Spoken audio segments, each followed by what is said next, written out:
Dans une déclaration vidéo diffusée ce samedi matin, Denis Pouchiline, dirigeant de la République séparatiste pro-russe de Donetsk, en guerre contre l'Ukraine, a proclamé la mobilisation générale, suivie plus tard dans la matinée par la République de Lougansk.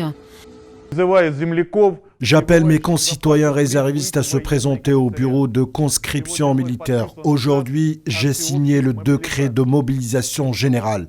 J'appelle tous les hommes de la République qui sont capables de tenir des armes dans leurs mains à défendre leurs familles, leurs enfants, leurs épouses et leurs mères. Ensemble, nous obtiendrons la victoire souhaitée et nécessaire pour nous tous. Nous protégerons le Donbass et tout le peuple russe.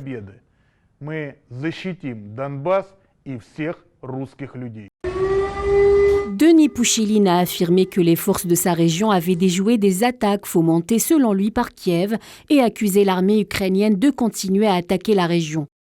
Le président ukrainien Volodymyr Zelensky donnera bientôt l'ordre à ses soldats de passer à l'offensive. Une évasion temporaire protégera votre vie et votre santé, ainsi que celle de vos proches.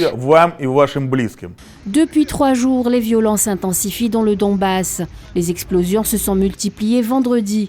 D'abord une voiture piégée près d'un bâtiment officiel de Donetsk, puis une double détonation sur une portion de gazoduc à Lougansk.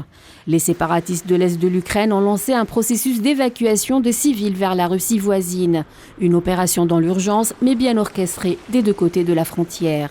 Le président russe Vladimir Poutine, accusé par l'Occident de vouloir envahir l'Ukraine, a affirmé vendredi constater une dégradation de la situation dans l'est de l'Ukraine. De son côté, Kiev a démenti vouloir reprendre par la force le contrôle des régions séparatistes dans la Crimée, annexée par la Russie en 2014.